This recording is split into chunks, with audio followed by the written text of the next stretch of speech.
கர்த்தருடைய பரிசுத்த நாமத்திற்கு ஸ்தோத்திரம். ஆமாம், உங்கள் எல்லாருக்கும் எங்கள் ஊழியங்களின் சார்பாக நன்றி செலுத்துகிறோம். மட்டுமல்ல, பரிசுத்த ஆவியானவர் சார்பாகவும் ஆமாம் உங்களுக்கு நன்றி செலுத்துகிறோம். நீங்கள் ஜெபிக்கிற ஜெபம் ஆமென். அல்லேலூயா. கர்த்தர் நல்லவர். மேலும் ஒரு நல்ல ஒரு நாளை கூட்டி தந்திருக்கிறார். கடைசி காலகட்டங்களில் நாம் ஜீவிக்கிறோம். ஆண்டோடைய வசனங்கள் எல்லாம் தெளிவாக கரெக்டாக நடந்துகிட்டு இருக்கு. அதனால் நாம் ஜெபிக்கலாம். தேவன் தாமே நிச்சயமாக நம்மை ஆசீர்வதிப்பார். ஆமென். அல்லேலூயா. கர்த்தருடைய பரிசுத்த நாமத்துக்கு ஸ்தோத்திரம். நம்ம ஜெபிக்கலாமா? ஜெபம்.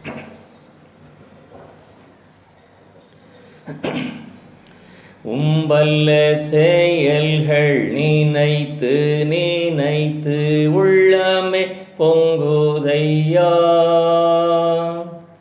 உம்பல்ல செயல்கள் நினைத்து உள்ளமே பொங்குதையா. நல்லவரே, நன்மை செய்பவரே, நன்றி ஐயா. நல்லவரே, நன்மை செய்பவரே, நன்றி ஐயா. நல்லவரே, வல்லவரே, ஆராதனை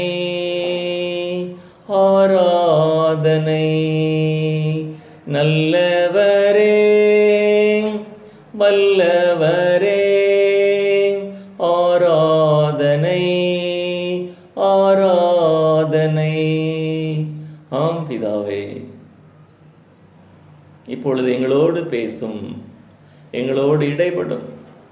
நாங்கள் செய்த ஒவ்வொரு பாவங்களுக்காக மீண்டுமாக எங்கள் எல்லோரையும் மன்னிக்கும்படியாக கண்ணீரோடு மீட்பர் பாதம் அடிந்து நாங்கள் கெஞ்சி மன்றாடுகிறோம். இதை பார்த்து கொண்டிருக்கிற ஒவ்வொருவரையும் ஆசீர்வதியும். தேவைகளை சந்திங்க தகப்பனே. உம்முடைய நாம மகிமைப்படட்டும். உம்முடைய உயிருள்ள வார்த்தைகளை, உம்முடைய உயிருள்ள வசனங்களை தியானிக்க எங்கள் எல்லோரையும் தகுதிப்படுத்தும். மீட்பர் இயேசுவின் வல்லமையுள்ள திரு நாமத்தில் பிதாவே, ஆமென். கர்த்தருடைய பரிசுத்த நாமத்திற்கு ஸ்தோத்திரம். பரபரப்பான ஒரு சூழலில் நாம் இப்போ ஜீவித்து கொண்டிருக்கிறோம். ஆமென். அதனால் நல்லா இருப்பீங்க. வேத தியானம், ஆமாம், ஜெபம், கூடுமான வரைக்கும் ஸ்தோத்திர பலிகள், துதி பலிகள், நன்றி பலிகள் ஏறெடுக்கணும். ஆமாம், உஷாராக இருக்கணும். ஆமாம், நம்முடைய தேவ சமூகத்தில் ஆமாம் உஷாராக இருக்கணும். ஆமென். ஆமாம், அல்லேலூயா. சரி, கர்த்தர் நல்லவர். இன்னைக்கு நாம் ஆமாம் சகரியாங்கிற ஒரு அருமையான ஒரு தேவ மனுஷன் மூலமாக ஆமாம் இனி என்ன நடக்குங்கிறத வெளிப்படுத்தியிருக்கிறார். ஆமென்.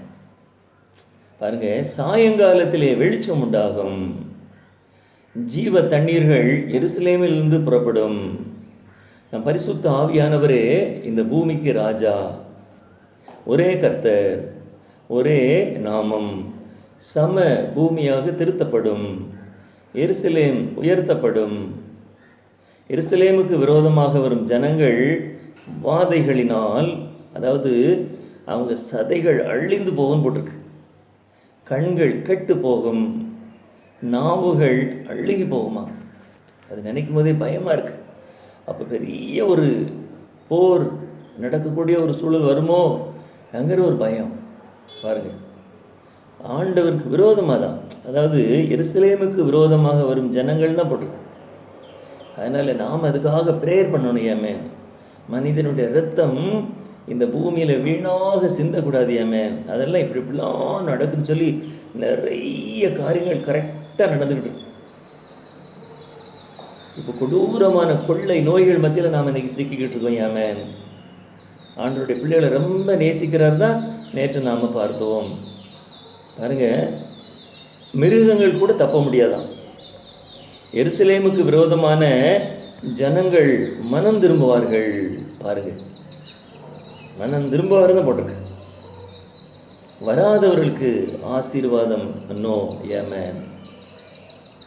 ஆண்டவருக்குள்ளால் வரணும் ஆண்டவரேன்னு சொல்லி நாம் தாகத்தோடு ஜெபிக்கணும். ஏன்னா ஒரு ஆத்மா கூட இந்த பூமியில் வீணாக மறித்து விடக்கூடாது ஏமேன். அது ஆண்டவருக்கு பிரியமில்லாத காரியமும் கூட. அவர் எல்லாரையும் நேசிக்கிறார். ஆமாம், அதான் மனம் திரும்புகிற ஒரு பாவி நிமித்தம் பரலோக ராஜ்யம் சந்தோஷப்படுமாம். தப்பி போன மார்க்கத்தினின்று ஒரு ஆத்துமாவை திருப்புகிறவன் திரளான பாவங்களை மூட கடவன் போட்டிருக்கு. ஆமாம், மனம் திரும்புகிறார். மனம் திரும்பு. அவர் மதம் மாறுன்னு சொல்லலை. மதங்கிறத நம்ம தான் உருவாக்கிக்கிட்டோம். ஏமே நாம் மனம் திரும்புகிறதுக்காக தான் இந்த பூமிக்கு நம்ம பரிசுத்த ஆவியானவர் வந்தார். ஏமே அல்லேலூயா. வாசிக்கலாமா?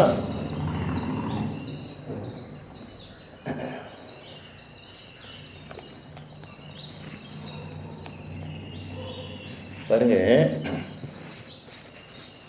இதோ கர்த்தருடைய நாள் வருகிறது, உன்னில் கொள்ளையானது உன் நடுவில் பங்கிடப்படும். எருசலேமுக்கு விரோதமாக யுத்தம் பண்ண சகல ஜாதிகளையும் கூட்டுவேன். நகரம் பிடிக்கப்படும், வீடுகள் கொள்ளையாகும், ஸ்திரீகள் அவமானப்படுவார்கள், நகரத்தாரில் பாதி மனுஷர் சிறைப்பட்டு போவார்கள், மீதியான ஜனமோ நகரத்தை விட்டு அறுப்புண்டு போவதில்லை. இன்னைக்கு அந்த எருசலேம் யார் கண்ட்ரோலில் இருக்குங்கிறது உங்களுக்கு தெரியும். ஏமேன். சரி, கர்த்தர் புறப்பட்டு யுத்த நாளிலே போராடுவது போல அந்த ஜாதிகளோட போராடுவார். அந்நாளிலே அவருடைய பாதங்கள் கிழக்கு எருசலேமுக்கு எதிரே இருக்கிற ஒலிவ மலையின் மேல் நிற்கும். அப்பொழுது மகா பெரிய பள்ளத்தாக்கு உண்டாகும்படி ஒலிவமலை தன் நடு மையத்திலே கிழக்கு மேற்காய் எதிராய் பிளந்து போகும். அதனாலே ஒரு பாதி வடபக்கத்திலும் ஒரு பாதி தென்பக்கத்திலும் சாயும். அப்பொழுது என் மலைகளின் பள்ளத்தாக்கு வழியாய் ஓடி போவீர்கள். மலைகளின் பள்ளத்தாக்கு ஆத்சால் மட்டும் போகும். நீங்கள் யூதாவின் ராஜாவாகிய உசியாவின் நாட்களில் பூமி எதிர்ச்சிக்கு தப்பி ஓடி போனது போல ஓடி போவீர்கள். என் தேவனாகிய கர்த்தர் வருவார். தேவரீரோடே எல்லா பரிசுத்தவான்களும் வருவார்கள். அந்நாளில் வெளிச்சம் இல்லாமல் ஒருவேளை பிரகாசமும் ஒருவேளை மப்புமாயிருக்கும். ஒரு நாள் உண்டு, அது கர்த்தருக்கு தெரிந்தது. அது பகலும் அல்ல இரவும் அல்ல, ஆனாலும் சாயங்காலத்திலே வெளிச்சம் உண்டாகும். அந்நாளிலே ஜீவ தண்ணீர்கள் எருசலேமிலிருந்து புறப்பட்டு பாதி கிழக்கு சமுத்திரத்திற்கும் பாதி மேற்கு சமுத்திரத்திற்கும் போய் மாரி காலத்திற்கும் கோடை காலத்திற்கும் இருக்கும். அப்பொழுது கர்த்தர் பூமியின் மீதெங்கும் ராஜாவாயிருப்பார். அந்நாளிலே ஒரே கர்த்தர் இருப்பார், அவருடைய நாமம் ஒன்றாயிருக்கும். தேசமெல்லாம் கேபா தொடங்கி எருசலேமுக்கு தெற்கே இருக்கிற ரிமோன் வரைக்கும் சம பூமியாக திருத்தப்படும். எருசலேமோ உயர்ந்ததாகி தன் ஸ்நானத்திலே பென்யமீன் வாசல் தொடங்கி முதல் வாசல் என்கிற ஸ்தலம் மட்டும் கோடி வாசல் வரைக்கும் அனானேயல் கோபுரம் துவக்கி ராஜாவின் திராட்சை ஆலைகள் மட்டும் குடியேற்றப்பட்டிருக்கும். அதில் ஜனங்கள் வாசம் பண்ணுவார்கள். இனி சங்ககரிப்பில்லாமல் எருசலேம் சுகமாய் தங்கியிருக்கும். எருசலேமுக்கு விரோதமாக யுத்தம் பண்ணின எல்லா ஜனங்களையும் கர்த்தர் வாதிக்கும் வாதையாவது. இனி கொடூரமான ஒரு வாதை வரும் சொல்லப்பட்டிருக்கு. எருசலேமின் நிமித்தம் அவர்கள் காலூன்றி இருக்கையில் அவருடைய சதை அழிந்து போகும். அவர்கள் கண்கள் தங்கள் குழிகளிலே கெட்டு போகும். அவர்கள் நாவு அவர்கள் வாயிலே அழுகி போகும். அந்நாளிலே கர்த்தரால் பெரிய கலக்கம் அவர்களுக்கு உண்டாகும். அவனவன் தன் அயலான் கையை பிடிப்பான். அவனவனுடைய கை அவனவன் அயலானுடைய கைக்கு விரோதமாய் எழும்பும். யூதாவின் எருசலேமிலே யுத்தம் பண்ணும். அப்பொழுது சுற்றிலும் இருக்கிற சகல ஜாதிகளுடைய ஆஸ்தியாகிய பொன்னும் வெள்ளியும் வஸ்திரங்களும் மகா திரளாக கூட்டப்படும். அப்பா, நிறைய போட்டிருக்கு. அந்த பாளையங்களில் இருக்கும் குதிரைகள், கோவேறு கழுதைகள், ஒட்டகங்கள், கழுதைகள் முதலான எல்லா மிருக ஜீவன்களுக்கும் வரும் வாதையும் அந்த வாதையை போலவே இருக்கும். ஆக மனுஷி மிருகங்கள் கூட தப்ப முடியாதுன்னு போட்டிருக்கு. அப்போ எவ்வளோ பெரிய கொடூரமான ஒரு பேர் ஆபத்து இருக்குன்னு பாருங்கள். அப்போ நாம் ஜெபிக்கணும். நம்ம ஆண்டவர் ஜீவனுள்ள தேவன். நாம் மனம் இறங்கி ஜெபிக்கும் பொழுது கர்த்தர் பெரிய ஒரு அற்புதம் நடந்தது. அவருக்கு பிரியமாக நாம் இருக்கும் பொழுது நிச்சயமாக சத்துருக்கள் நம்மை மேற்கொள்ள முடியாது. ஆமென். அதனால நேற்று பார்த்தோம், யோசுவா பிசாசுகள் அட்டாக் பண்ண ஆரம்பித்து நம்ம பரிசுத்த ஆவியானவரால் அவர்கள் பாதுகாக்கப்பட்டார்கள், அவ்வளவு அழிவின் பேரிலும். ஆமென். அதனால தான் யோபுவின் முன்னிலுமே பார்க்கல பின்னிலுமே ஆசீர்வதிக்கப்பட்டது. பிசாசுகள் கங்கணம் கட்டி தான் இருக்கும், அழிச்சிருன்னு தான் நினைக்கும். அதற்காக தான் நம்ம பரிசுத்த ஆவியானவராகிய நம் ஆண்டவராகிய இயேசு கிறிஸ்து சிலுவையில் ஜெயம் பெற்றார். ஆமென். சிலுவை பாடுகள் மூலமாய் நிறைய போட்டிருக்கு பாருங்க. பின்பு எருசலேமுக்கு விரோதமாக வந்திருந்த எல்லா ஜாதிகளிலும் மீதியான யாவரும் சேனைகளின் கர்த்தராகிய ராஜாவை தொழுது கொள்ளும்படிக்கும் கூடார பண்டிகையை ஆசரிக்கும்படிக்கும் வருஷா வருஷம் வருவார்கள். ஆக ஜெயம் நம் பரிசுத்த ஆவியானவருக்கு. ஆமென். அதான் குதிரை யுத்த நாளுக்காக ஆயத்தமாக்கப்படும், ஜெயமோ நம் கர்த்தராலே வரும். ஆமென் நம்ம வேதம் சொல்லுகிறது. ஆமென். பாருங்க, அப்பொழுது பூமியின் வம்சங்களில் சேனைகளின் கர்த்தராகிய ராஜாவை தொழுது கொள்ளுகிற எருசலேமுக்கு வராதவர்கள் எவர்களோ அவர்கள் மேல் மழை வருஷிப்பதில்லை. மழை வருஷிக்காத எகிப்தின் வம்சம் வராமலும் சேராமலும் போனால் கூடார பண்டிகையை ஆசரிக்க வராத ஜாதிகளை கர்த்தர் வாதிக்கும் வாதையே அவர்கள் மேல் வரும். இன்னைக்கு நிறைய பேர் ஏதோ ப்ரேயர் மீட்டிங், ஃபாஸ்டிங் ப்ரேயரு, அப்புறம் சபை கூடி வருதல், இதெல்லாம் ரொம்ப அசால்ட்டாக நினைக்காங்க.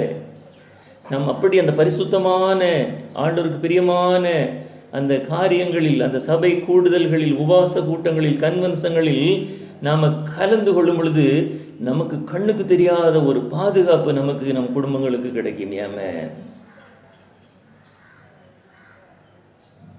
அன்றைக்கி வாட்ஸ்அப்பில் போட்டிருக்காங்க, ஒரு 60, 70, 80 வருஷத்துக்கு முன்னால் நடந்த மதுரையில் நினைக்கிறேன் ஒரு பெரிய ஒரு உபவாச கூட்டம் நினைக்கிறேன்.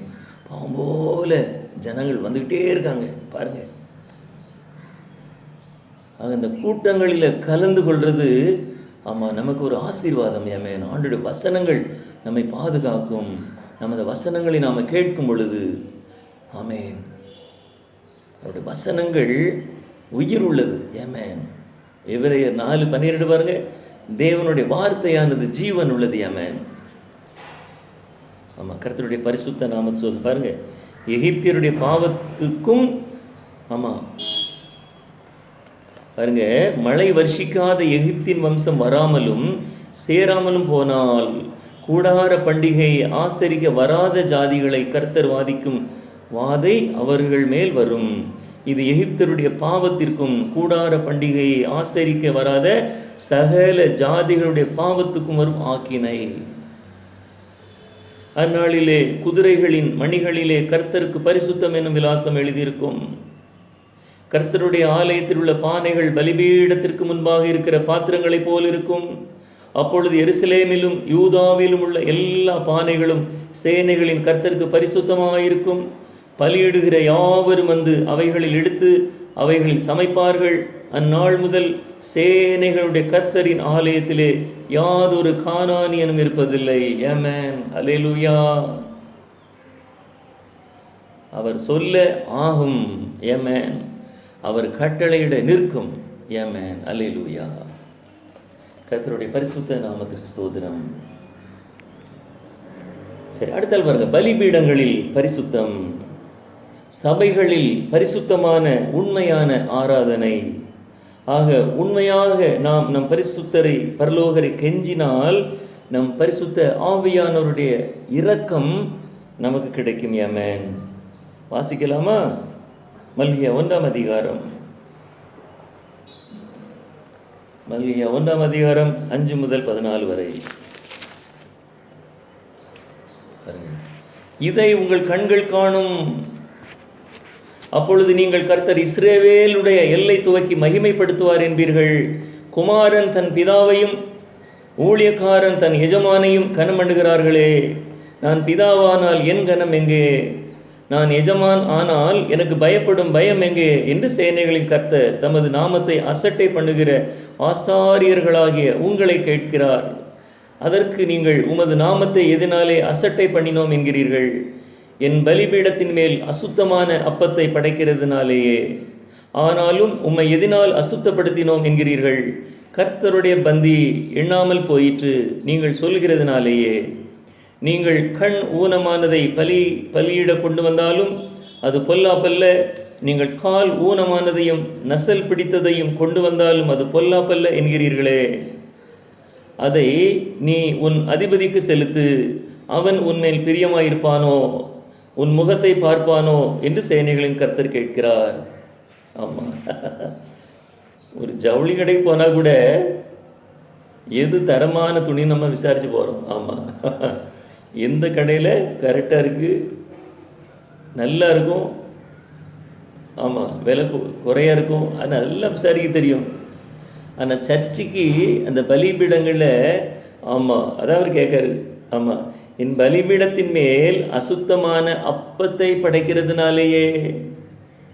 நம்ம படைக்கிறது நம்மளையும் சேர்த்தான். ஆமாம், நம்மளும் பரிசுத்தமாக போனோம், கதறி அழுது போனோம், ஆமாம் கண்ணீரோடு போனோம், தாகத்தோடு போனோம், விசுவாசத்தோடு போனோம். ஏமேன். ஆனாலும் உம்மை எதினால் அசுத்தப்படுத்தினோம் என்கிறீர்கள்? உச்சியிலேருந்து உள்ளங்கால் வரைக்கும் விரோத மனப்பான்மை, விட்டு கொடுக்காம, மன்னிக்காம, மறக்காம, தன்னை தாழ்த்தாம, மேட்டிமையா ஆலயத்துக்கு போகிறதுல ஒரு அர்த்தமும் இல்லையாம. அதனால தான் ஒப்புரவாகிட்டு போங்கிறாமா. அது சகோதரனாக இருக்கட்டும் சகோதரியாக இருக்கட்டும், ஒப்புரவாகு, அப்புறம் போய் காணிக்க போடுங்க. அறியாம ஆலயம் பரிசுத்தம், பரிசுத்தம்.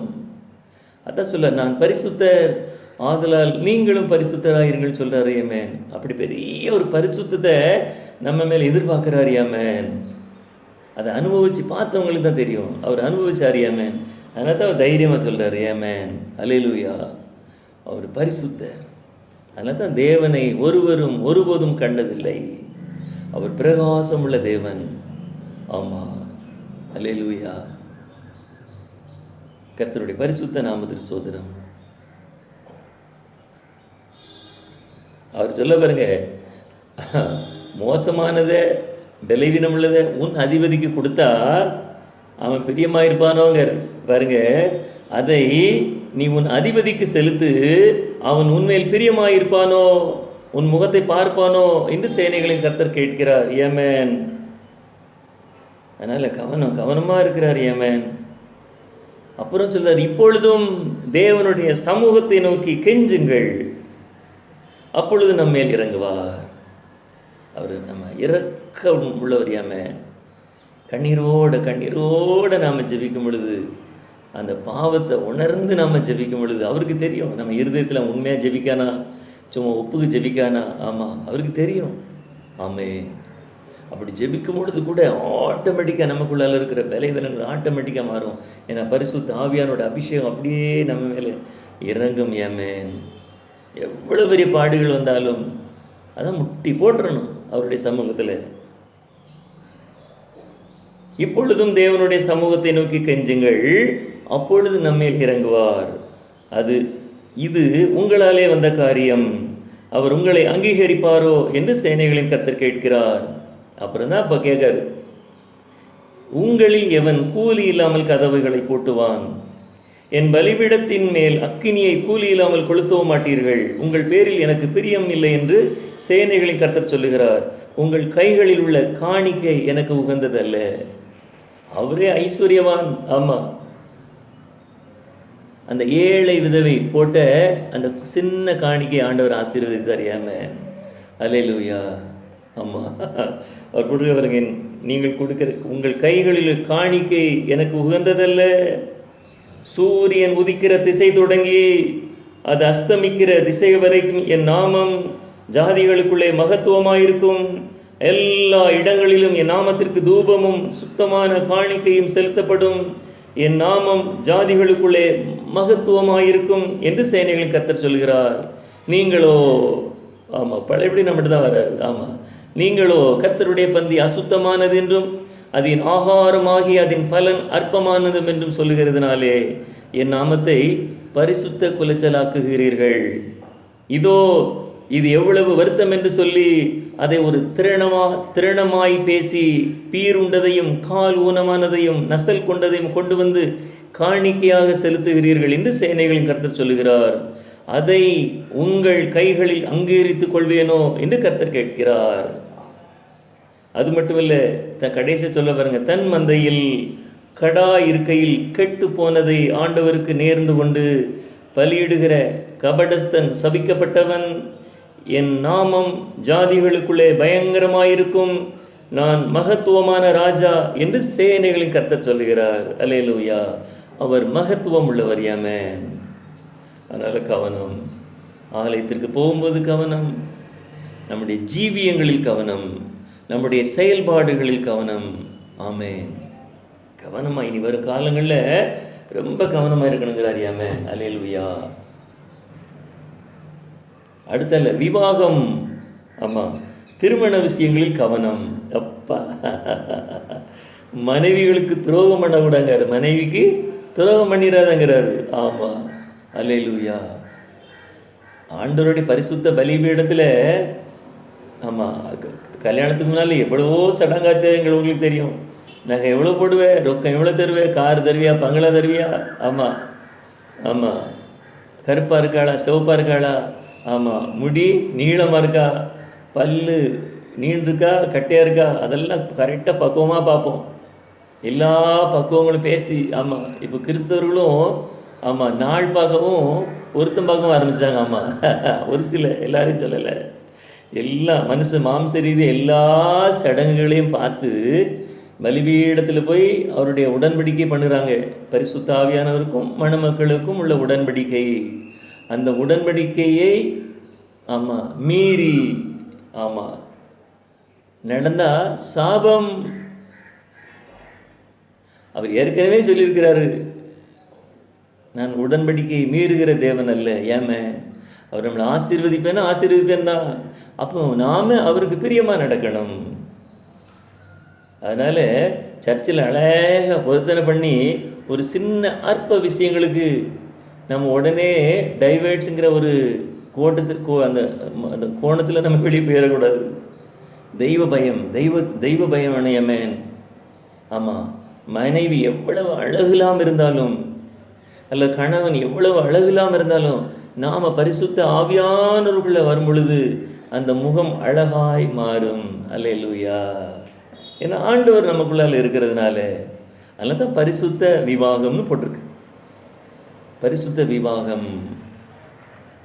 எனக்கு தெரிஞ்ச ஒரு குடும்பம்லாம் ஒரு பெரிய ஒரு ஐஸ்வர்யவான்னு சொல்லி மேரேஜ் பண்ணிட்டாங்க. அந்த அம்மா கருப்பாக இருக்கும், நல்ல லட்சணமாக தான் இருக்கும். திருமணம் முடிஞ்சு ஒரே ஒரு குழந்தை, பெண் குழந்தை. அதிலிருந்து அவங்க அப்படியே பிரிக்கப்பட்டு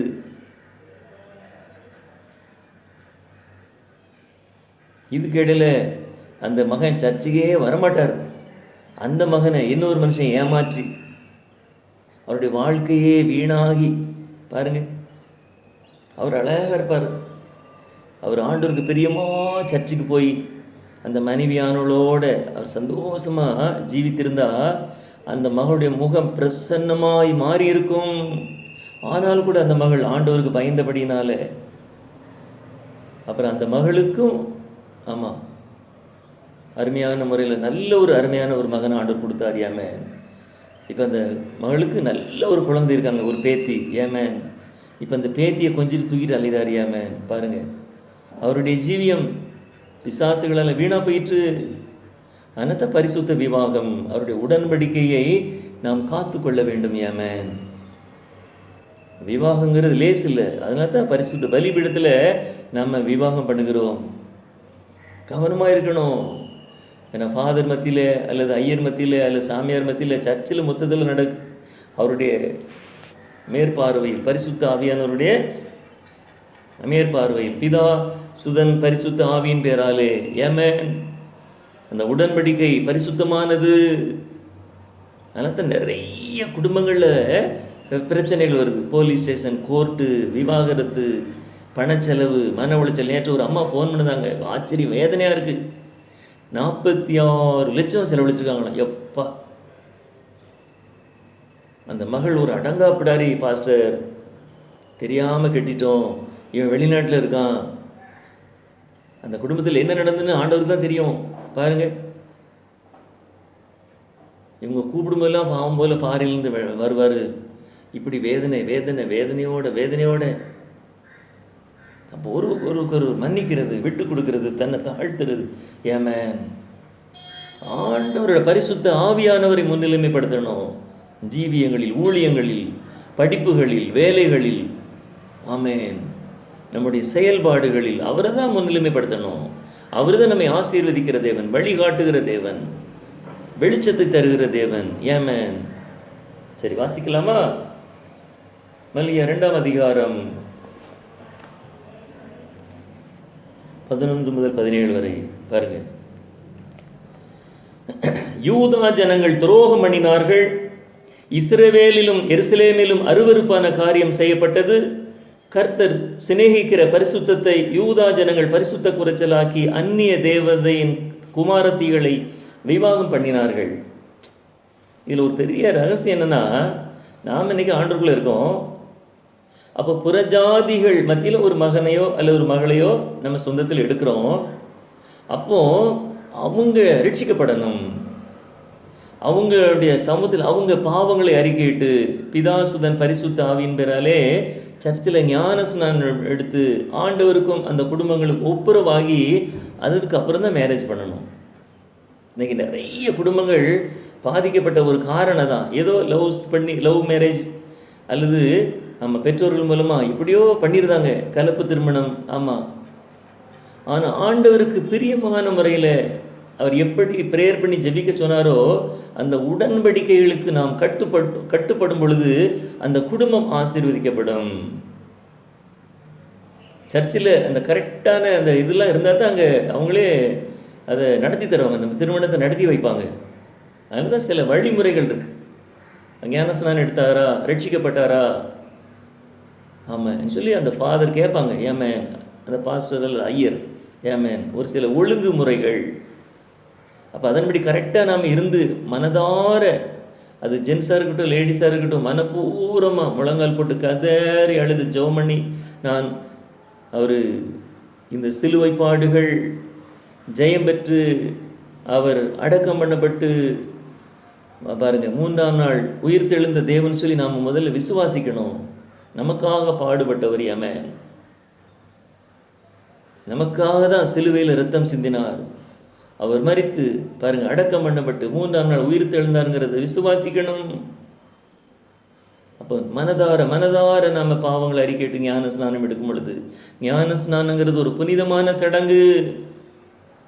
அந்த சடங்கை நம்ம உண்மையாக மனதார மனப்பூர்வமாக நிறைவேற்றும் பொழுது அந்த ஃபேமிலி ஆசீர்வதிக்கப்படும். ஏமேன். அது மணமகனாக இருக்கலாம், மணமகளாக இருக்கலாம்.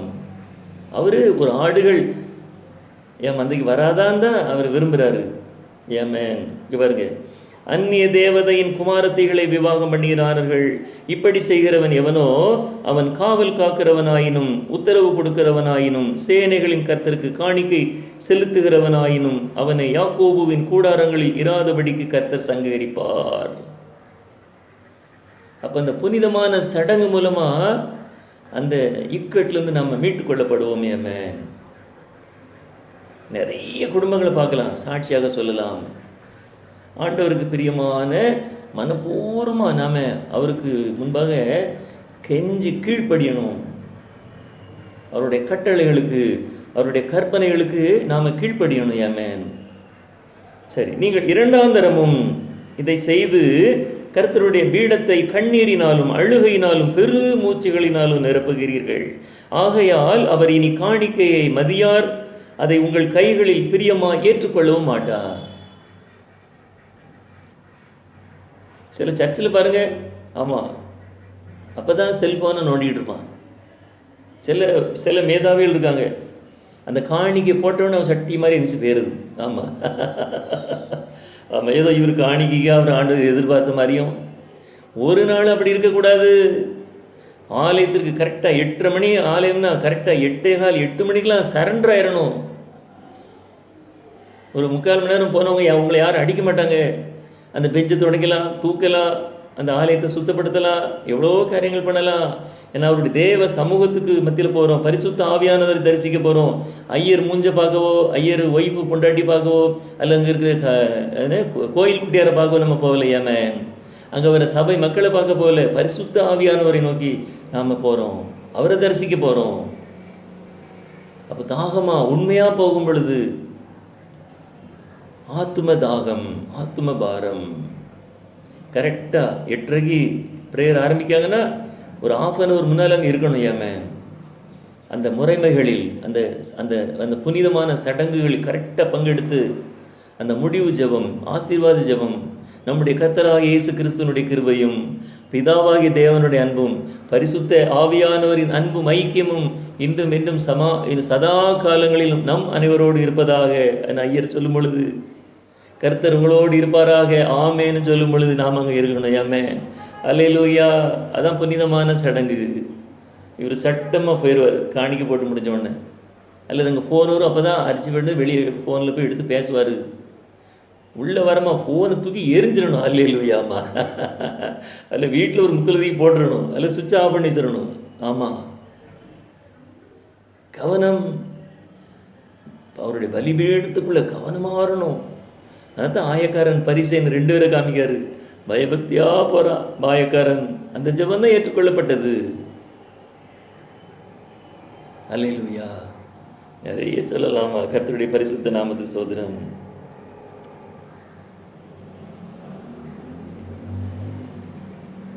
வரை பாருங்க, கர்த்தருடைய பரிசுத்த நாமத்து சோதனம்.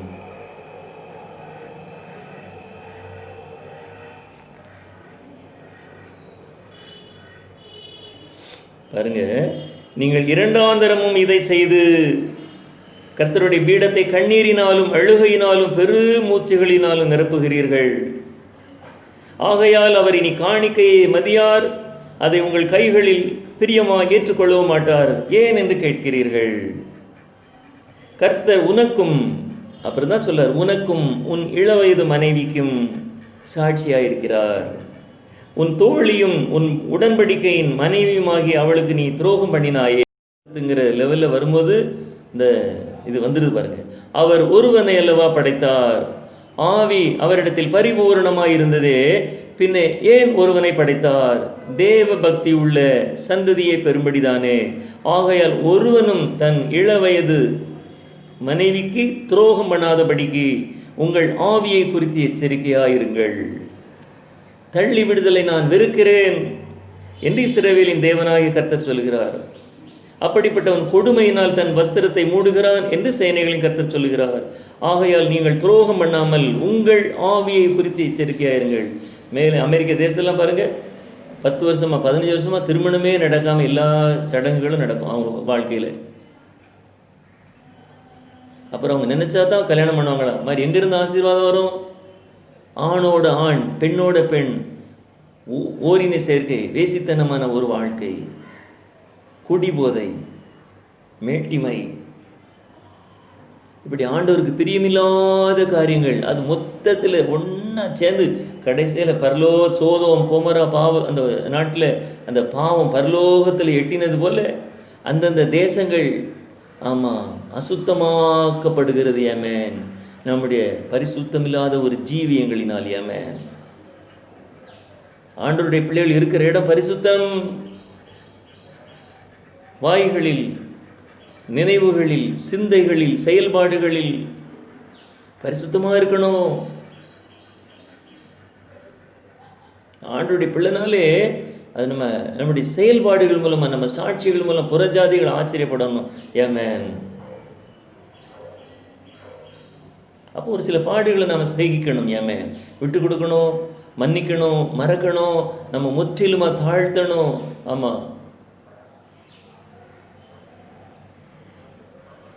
அவர் தன்னையே பலியாக்கினார், சீசர்களின் கால்களை கழுவினார். ஏமேன். எவ்வளவு தூரம் தன்னை தாழ்த்த முடியுமோ தன்னை தாழ்த்தினார். ஏமேன். பாருங்க, தள்ளி விடுதலை நான் வெறுக்கிறேன். இஸ்ரவேலின் தேவனாகிய கர்த்தர் சொல்கிறார், அப்படிப்பட்டவன் கொடுமையினால் தன் வஸ்திரத்தை மூடுகிறான் என்று சேனைகளின் கர்த்தர் சொல்கிறார். ஆகையால் நீங்கள் துரோகம் பண்ணாமல் உங்கள் ஆவியை குறித்து எச்சரிக்கையாயிருங்கள். கடைசியா சொல்றார் பாருங்க, உங்கள் வார்த்தைகளினாலே கர்த்தரை வருத்தப்படுத்துகிறீர்கள், ஆனாலும் எதினாலே அவரை வருத்தப்படுத்துகிறோம் என்கிறீர்கள். பொல்லாப்பை செய்கிறவன் எவனும் கர்த்தரின் பார்வைக்கு நல்லவன் என்றும், அப்படிப்பட்டவர்கள் மேல் அவர்கள் பிரியமாயிருக்கிறார் என்றும் நியாயம் தீர்க்கிற தேவன் எங்கே என்றும் நீங்கள் சொல்கிறதுனாலேயே. இவ்வளவு தப்பும் பண்ணிட்டு அவங்க சட்டம் வேற பேச ஆரம்பிப்பாங்க. அவன் நல்லா இருக்கான், இவன் நல்லா இருக்கான், அவன் 1008 தப்பு பண்ணுதான். ஆமாம், அவன் நல்லா இருக்கானே, ஆமாம், அது மட்டும் கரெக்டாக சொல்லிடுவாம்மா. நம்ம பார்க்கணாமா? ஆமாம், மடியில் காணம் இருந்தால் தான் வழியில் போகிறதுக்கு பயமாங்க. பெரியவங்க சொல்லுவாங்க, ஆமாம், ஒரு 10 லட்ச ரூபா 20 லட்ச ரூபா கட்டிட்டு போனால் தான் பதங்குன்னு இருக்காமா. அன்றைக்கி ஒரு வீடியோவில் போட்டிருக்கான், ஒரு கல்லை ஒரு கடைக்கு போயிட்டான். அங்கே கல்லை உடச்சி கூட்டெல்லாம் உடச்சி உள்ளே போயிட்டாங்க. ஆமாம், ஒரு வயசான ஒரு ஆள், 60 62 கூட 22 கூட 62 வயசு கூட இருக்கும் போது. அவர் தொழிலே திருட்டு தொழில் தான். எப்படியோ உடச்சி உள்ளே போயிட்டார். அதில் 36 லட்ச ரூபா இருந்திருக்கு. பையும் கொண்டு போகலையா? அப்புறம் பையை கொண்டு போய், எல்லாம் கேமராவில் தெளிவாக இருக்குது, பையை கொண்டு போய் அவ்வளோ ரூபாய் இவ்வளோ அள்ளி போட்டு அதில் கொஞ்சம் செலவுக்கு எடுத்துகிட்டு மீதி அப்படியே ஸ்டேஷனில் ஒன்று கொடுத்தாராம். பாருங்கள், இவ்வளோ பெரிய வேதனை பாருங்கள். அந்த மனுஷனுக்காக ஜெபிக்க ஆள் இல்லை. அதனால தான் அவருடைய மனநிலை, ஒருத்தனுக்கு திருடன் திருடன் திருடன் அப்படியே பட்டத்தை சுட்டி, கொலைகாரன் கொலைகாரன் கொலைகாரனே பட்டத்தை சுட்டி, ஆமாம், அவன் திமிரு பிடிச்சவனே சொல்லி அவனை அப்படியே மழுங்க வச்சு அவன் அப்படியே ஒதுக்கிறதாங்க. பாவிகளை ரட்சிக்கத்தான் நம்ம பரிசுத்த ஆவியானவர் இந்த பூமிக்கு வந்தார். ஆமென், அல்லேலூயா. அவன் கொலைகாரனா மாறினோம்னா அதுக்கு காரணம் இருக்கும், அவனுடைய சந்தர்ப்ப சூழ்நிலைகள்.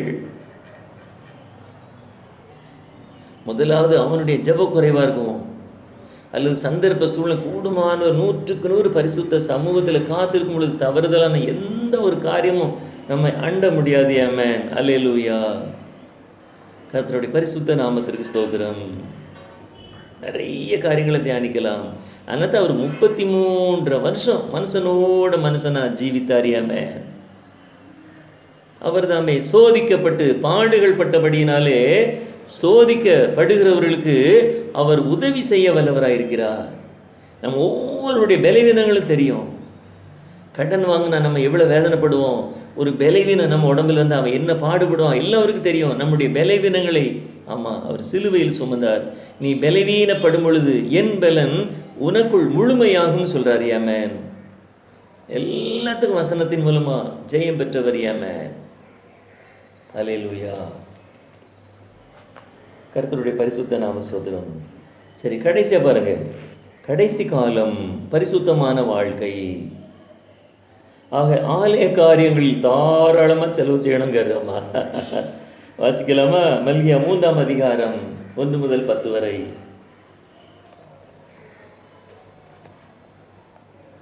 ஆமாம், ரொம்ப முக்கியமான வசனம்மா. பாருங்க, இதோ நான் என் தூதனை அனுப்புகிறேன், அவன் எனக்கு முன்பாக போய் வழியை ஆயத்தம் பண்ணுவான். அப்பொழுது நீங்கள் தேடுகிற ஆண்டவரும் நீங்கள் விரும்புகிற உடன்படிக்கையின் தூதனுமானவர் நம்முடைய ஆலயத்திற்கு தீவிரமாய் வருவார். இதோ வருகிறார் என்று சேனைகளின் கர்த்தர் சொல்லுகிறார். ஆனாலும் அவர் வரும் நாளை சகிப்பவன் யார்? அவர் வெளிப்படுகையில் நிலை நிற்பவன் யார்?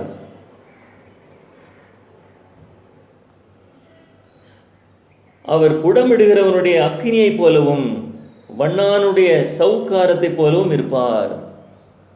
அவர் உட்கார்ந்து வெள்ளியை புடமிட்டு சுத்திகரித்து கொண்டிருப்பார். அவர் லேவியின் புத்திரரை சுத்திகரித்து அவர்கள் கர்த்தருடையவர்களாய் எடுக்கும்படிக்கும் நீதியாய் காணிக்கையை செலுத்தும்படிக்கும் அவர்களை பொன்னை போலவும் வெள்ளியை போலவும் புடமிடுவார். கர்த்தருடைய பரிசுத்த நாமத்திற்கு ஸ்தோத்திரம். அவர் எப்படி சொல்வார் பாருங்க. அவர் உட்கார்ந்து வெள்ளியை புடமிட்டு சுத்திகரித்து கொண்டிருப்பார். அவர் லேவியின் புத்திரரை சுத்திகரித்து அவர்கள் கர்த்தருடையவர்களாய் இருக்கும்படிக்கும் நீதியாய் காணிக்கையை செலுத்தும்படிக்கும் அவர்களை பொன்னை போலவும் வெள்ளியை போலவும் புடமிடுவார். அப்பொழுது பூர்வ நாட்களிலும் முந்தின வருஷங்களிலும் இருந்தது போல யூதாவின் காணிக்கையையும் எருசலேமின் காணிக்கையையும் கர்த்தருக்கு பிரியமாயிருக்கும். நான் நியாய தீர்ப்பு செய்யும்படி உங்களிடத்தில் வந்து சூனியக்காரருக்கும் விபச்சாரருக்கும் பொய் ஆணை இடுகிறவர்களுக்கும் எனக்கு பயப்படாமல் விதவைகளுக்கும் திக்கற்ற பிள்ளைகளுமாகிய கூலிக்காரரின் கூலியை அபகரித்து கொள்ளுகிறவர்களுக்கும் பரதேசிக்கு அநியாயம் செய்கிறவர்களுக்கும் விரோதமாய் தீவிரமான சாட்சியாயிருப்பேன் என்று சேனைகளின் கர்த்தர் சொல்கிறார். நான் கர்த்தர், நான் மாறாதவர். ஆகையால் யாக்கோபுவின் புத்திரராகிய நீங்கள் நிர்மூலமாகவில்லை. நீங்கள் உங்கள் பிதாக்களின் நாட்கள் தொடங்கி என் கட்டளைகளை கை கொள்ளாமல் அவைகளை விட்டு விலகி போனீர்கள்.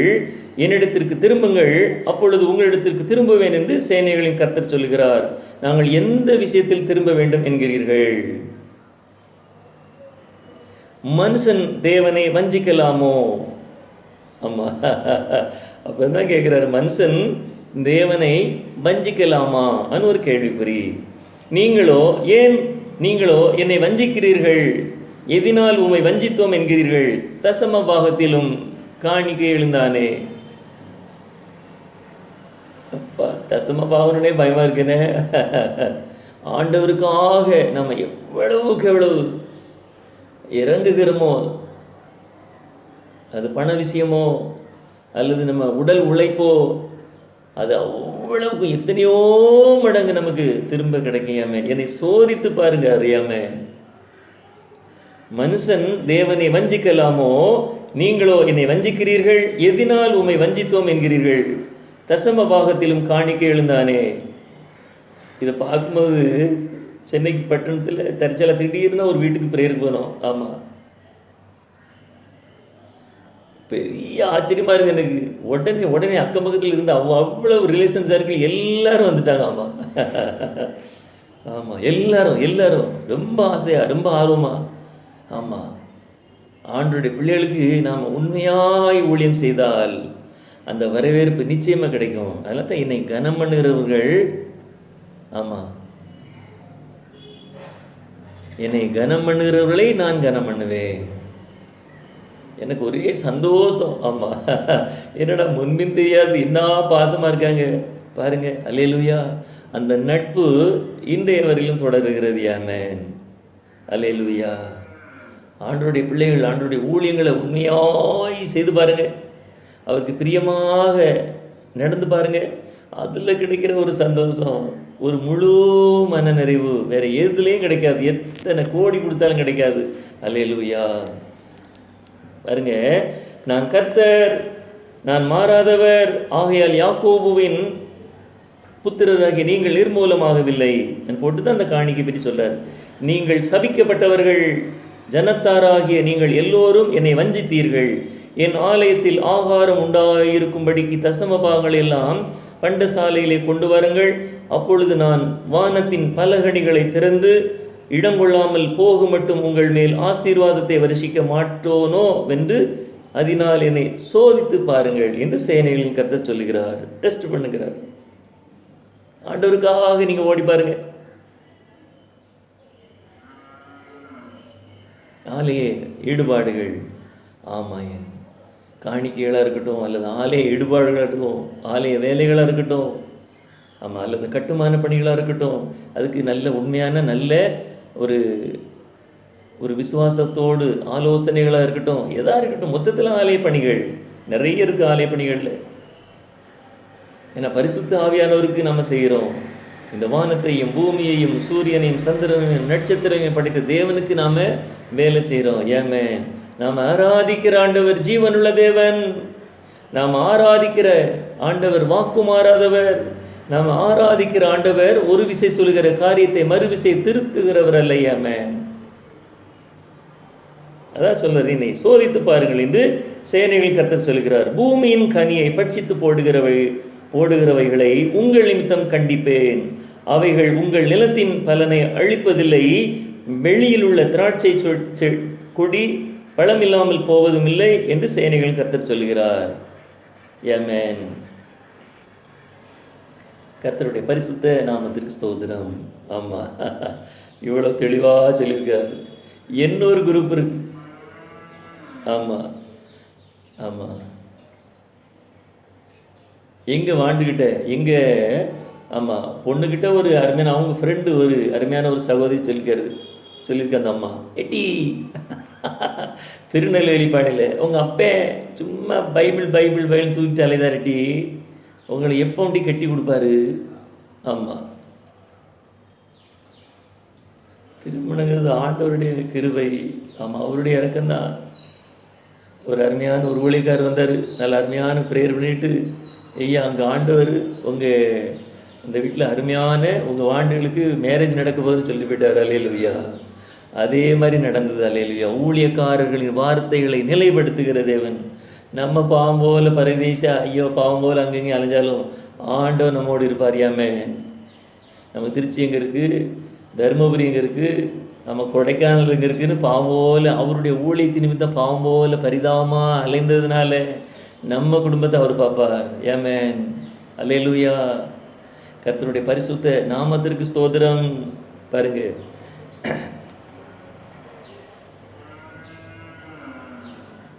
அதுக்கு வசனம் தந்திருக்கார் பாருங்க. தேவனை சேவிப்பது விருதா என சொல்லாதே. தீமை செய்கிறவன் திடப்படுகிறான்னு சொல்லக்கூடாதா? அதுக்கும் மல்லிகையால் தான் விளக்கம் இருக்கு பாருங்க. நீங்கள் எனக்கு விரோதமாய் பேசின பேச்சுக்கள் கடினமாய் இருக்கிறது என்று கர்த்தர் சொல்கிறார். ஆனாலும் உமக்கு விரோதமாக என்னத்தை பேசினோம் என்கிறீர்கள். தேவனை சேவிப்பது விருதா, அவருடைய கட்டளைகளை கை கொள்கிறதுனாலும் சேனைகளின் கர்த்தருக்கு முன்பாக துக்கித்து நடக்கிறதுனாலும் என்ன பிரயோஜனம்? ஆனால் நாம கேட்கும் ஒரு சிலர், அவன் நாம இல்லை ஒரு சிலர். இப்போதும் அகங்காரிகளை பாக்கியவான்கள் என்கிறோம். தீமை செய்கிறவர்கள் திடப்படுகிறார்கள், அவர்கள் தேவனை பரீட்சை பார்த்தாலும் விடுவிக்கப்படுகிறார்களே என்று சொல்லுகிறீர்கள். அப்பொழுது கர்த்தருக்கு பயந்தவர்கள் ஒருவரோடு ஒருவர் பேசிக்கொள்வார்கள். கர்த்தர் கவனித்து கேட்பார். கர்த்தருக்கு பயந்தவர்களுக்காகவும் அவருடைய நாமத்தை தியானிக்கிறவர்களுக்காகவும் ஒரு ஞாபக புஸ்தகம் ஒன்று அவருக்கு முன்பாக எழுதப்பட்டிருக்கிறது. என் சம்பத்தை நான் சேர்க்கும் நாளிலே அவர்கள் என்னுடையவர்களாய் இருப்பார்கள் என்று சேனைகளை கர்த்தர் சொல்கிறார். ஒரு மனுஷன் தனக்கு ஊழியம் செய்கிற தன்னுடைய குமாரனை கடாட்சிக்கிறது போல நான் அவர்களை கடாட்சிப்பேன். அப்பொழுது நீங்கள் நீதிமானுக்கும் துன்மார்க்கனுக்கும் தேவனுக்கு ஊழியம் செய்கிறவனுக்கும் அவருக்கு ஊழியம் செய்யாதவனுக்கும் இருக்கிற வித்தியாசத்தை திரும்பவும் காண்பீர்கள்ங்கிறார். அல்லேலூயா. கர்த்தருடைய பரிசுத்த நாமத்திற்கு ஸ்தோத்திரம். நிறைய பார்த்துட்டோம். ஆமாம், அதனால் இனி கடைசி காலங்களில் எருசலேமில் பெரிய பிரச்சனைகள் வரப்போகுது. அதுக்காக நாம் ஜெபிக்கணும். ஒன்று, மிருகங்கள் கூட தப்ப முடியாதான். அப்புறம் பலிபீடங்களில் பரிசுத்தம், திருமண காரியங்களில் பரிசுத்தம், நம்முடைய ஜீவியம் பரிசுத்தமாக இருக்கணும். அப்புறம் தேவனை சேவிப்பது விருதான்னு சொல்லவே கூடாது. அவன் 1000 தப்பு பண்ணுதான், அவன் நல்லா இருக்கானே ஆனால் அப்படியும் நம்ம சிந்தனை போகக்கூடாது. நாம் ஒழுங்காக இருக்கோமா? அப்புறம் தப்பாக போகிறவனுக்காக நம்ம ஜெபிக்கணும். அதான் ஒருவன் நீதிமானாக இருந்தாலும் துன்மார்க்கனாக இருந்தாலும் என்னுடைய சத்தியத்தை சொல்லிருக்கிறாரு. அவங்களுக்காக ப்ரேயர் பண்ணணும், அவங்கள நம்ம கூப்பிட்டு கண்டிக்கணும். ஏமேன். தெரிஞ்சவங்களா இருந்தால் தெரியாதவங்களா இருந்தாலும் கூட, ஐயா நீ போகிற பாதை சரியில்லை, நம்ம பரிசுத்த ஆவியானவருக்கு பிரியமில்லாத காரியம். அவன் நல்லவனாக இருந்தால் தப்பு பண்ணாலும் கெட்டவனாக இருந்து தப்பு பண்ணாலும் சொல்கிறாரு. நிறைய இருக்குது. அல்லேலூயா. நம்ம ஜெபிக்கலாமா? ஜெபம். மகா இரக்கமுள்ள பிரபுவே, இந்த அருமையான வேலைக்காக ராஜா நாங்கள் உமக்கு நன்றி செலுத்துகிறோம். இன்று நாங்கள் தியானித்த உம்முடைய உயிருள்ள வார்த்தைகள், உம்முடைய உயிருள்ள வசனங்கள் எங்கள் இருதயங்களில் ஆழமாய் பதியட்டும் ஆண்டவரே. நீங்கள் எங்களோடு கூட இருக்கணும்ப்பா. எங்கள் இருதயங்களில் நீங்கள் ஜீவிக்கணும். உம்முடைய பரிசுத்த ஆவியினாலே நாங்கள் எப்பொழுதும் நிரப்பப்பட்டவர்களாக இருக்கணும். உம்முடைய பரிசுத்த ஆவியினால் எங்களை நிரப்பும். பரிசுத்த ஆவியை பெற்றுக்கொள்ளுங்கள் என்று சொல்லியிருக்கீங்க. இந்த அருமையான வேளையில் போது கூட உம்முடைய பரிசுத்த ஆவியினால் எங்களை எல்லோரையும் நிரப்புங்கப்பா. உம்முடைய அபிஷேகம் எங்களை நிரப்பட்டும். உம்முடைய அக்கினி எங்களை நிரப்பட்டும். உம்முடைய கிருபை எங்களை சூழ்ந்து கொள்ளட்டும். உம்முடைய மகிமை எங்களை ஆண்டு கொள்ளட்டும். உம்முடைய பிரசன்னம் எங்களோடு கூட இருக்கட்டும். இதை பார்த்து கொண்டிருக்கிற ஒவ்வொருவரையும் ஆசீர்வதியும். நன்றி ஆண்டவரே. நாங்கள் தவறுதலாக ஏதாவது ப்ரேயர் பண்ணியிருந்தா, அல்லது தவறுதலை ஏதாவது நாங்கள் இருதயத்தில் தியானிச்சிருந்தா, நினைச்சிருந்தா மன்னிச்சிருங்கப்பா. இன்னைக்கு பூரா உம்முடைய பிரசன்னம் எங்களோடு கூட இருக்கட்டும். இந்த கொரோனாங்கிற கொடூர பிசாசுகளை நசரேனாகிய மீட்பர் இயேசுவின் திருநாமத்தில் சுட்டு எரிக்கிற ஆண்டவரே. இந்த கொடூர நோய்களில் போராடி கொண்டிருக்கிற ஒவ்வொரு ஜனங்களுக்கும் இப்பொழுதே உம்முடைய தழும்புகளால் சுகத்தை கட்டளையிடுவீராக. உம்முடைய ஆணி வாய்ந்த கரம் அந்த அருமையான பிள்ளைகளை தொட்டு ஆசீர்வதிக்கட்டும். இன்னும் ஆஸ்துமாங்கிற கொடூர நோய்களில் சிக்கிக் கொண்டிருக்கிற, கேன்சர் நோய்களில் சிக்கிக் கொண்டிருக்கிற, இன்னும் எய்ட்ஸ்ங்கிற கொடூர நோய்களில் சிக்கிக் கொண்டிருக்கிற, இன்னும் சொல்ல முடியாத அநேக நோய்களில் சிக்கிக் கொண்டிருக்கிற தகப்பனே, அந்த அருமையான பிள்ளைகளுக்கு அப்பா நீங்கள் தான் சுகத்தை தருவீங்க, நீங்கள் ஒருத்தர் தான் சுகத்தை தர முடியும் என்று சொல்லி அவர்கள் உணர்ந்து கொள்ள, அவர்கள் சுகமாக்கப்பட கண்ணீரோடு மீட்பர் இயேசுவின் வல்லமையுள்ள திருநாமத்தில் பிதாவே, ஆமேன். கர்த்தருடைய பரிசுத்த நாமத்துக்கு ஸ்தோத்திரம். நிச்சயமா தேவன் தாமே உங்கள் விண்ணப்பங்களை ஏற்றுக்கொள்வார். நீங்கள் பரிசுத்தமாய் உண்மையாய் ஜெபிக்கும் பொழுது நன்றி. கர்த்தருடைய பரிசுத்த நாமத்திற்கு ஸ்தோத்திரம். கர்த்தருக்கு சித்தமான மீண்டுமாக நாளைக்கு நாம் சந்திக்கலாம். நன்றி.